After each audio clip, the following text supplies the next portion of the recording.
And we don't know when the bear did the drugs, but we just find this hiker couple who like Swedish or something, and they see this bear like, oh man, he's acting sort of crazy. He's like in heat. He's like trying to hump trees. The word they use is like demented because it's like headbutting trees, rubbing against it, all this sort of stuff. Then they look at him like, oh shit, he's looking at us. All right, if it's a black bear, we run. Brown bear, we sort of fight it. What's it doing? I don't know. It looks brown and bear. I don't know. I'm ready. They made the wrong choice, and the girl got eaten and her leg thrown right in front of the dude, and the guy got away, though. A butterfly distracted the bear at the right moment. There's also a park ranger couple and a mother looking for these two kids who went out in the forest, and they found some of the cocaine. Maybe if I just say it in an accent, YouTube will allow it. Well, they eventually ran into the kids, and they're like, there's a bear on the loose. Oh, drag the blonde hair guy and attack the park ranger. But see, like the park ranger, she just got like bit on her butt, and she eventually like ran back to the station. This hippie guy who's like, I don't like calling them animals, I like to call them friends, actually fell into one of those packages, covered himself all with that powder and everything, and then decided to climb up one of the trees. It was pretty funny too. He's like, hey, bears can't climb trees. Yeah, they can. Oh my goodness. He stopped attacking the one kid and went after him because he was covered in that sweet booger sugar.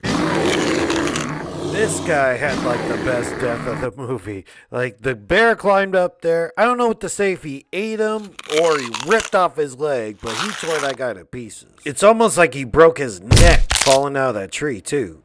Now we get an ambulance showing up to the park station. They reported a concussion, but when they came up on the scene, there was bodies everywhere. Like this body's blocking the door. It's because the park ranger accidentally shot this kid in the face.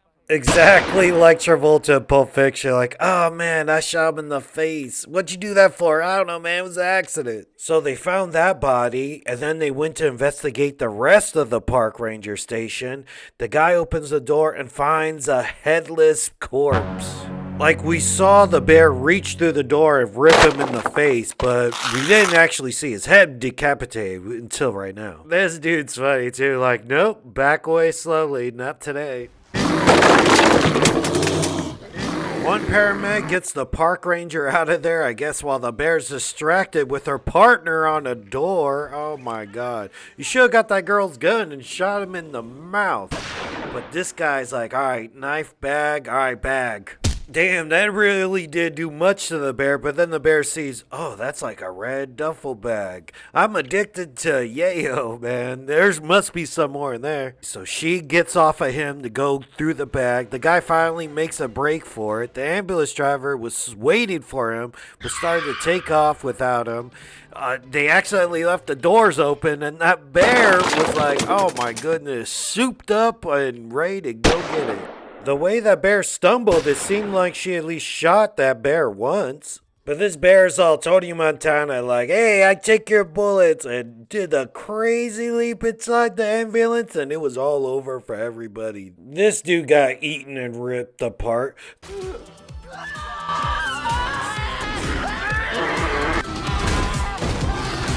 The park ranger actually fell out of the gurney on her face, which killed her. And then the ambulance driver actually didn't wear a seatbelt, as you see there, flew through the windshield. And where does he get it from? Starts off with a guy who's actually smuggling a bunch of drugs in a plane. And I guess it's like a little bit too heavy and the police are on him, so he starts dumping it out. That would be awesome to find one. It's just hanging in the trees. Best birthday party ever. The guy who actually threw the drugs out of the plane, well, he unsuccessfully parachuted out and crashed to Earth. He did have some bricks along with him. This detective also rightfully assumed, hey, he probably dropped a whole bunch of that stuff on Blood Mountain. I'm gonna go find it. Mr. Goodfellas, Ray Liotta's in here. Man, if you make a movie about blow, you gotta include him in it. Him, his son, and Ice Cube's son are all part of like the Mafia who are looking for the drugs that fell in the forest, but the detective sort of beat them to it and found where these kids stashed it in a gazebo. But damn, the bear shows up, and I guess he was coming down so hard, he was just like, all right, man, I'm going to fall on top of this one guy and take a nap.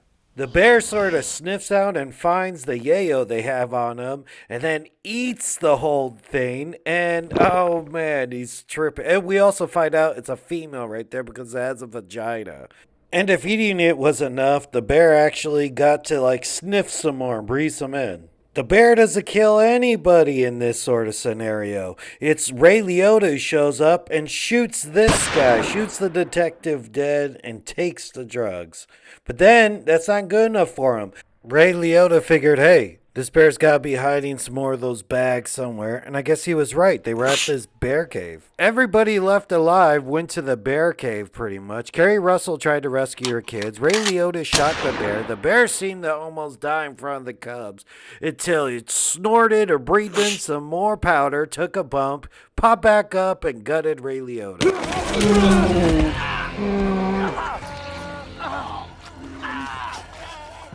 And threw him off the ledge to fell to his death. Everybody else jumped in the river from the waterfall and lived to tell about it the next day.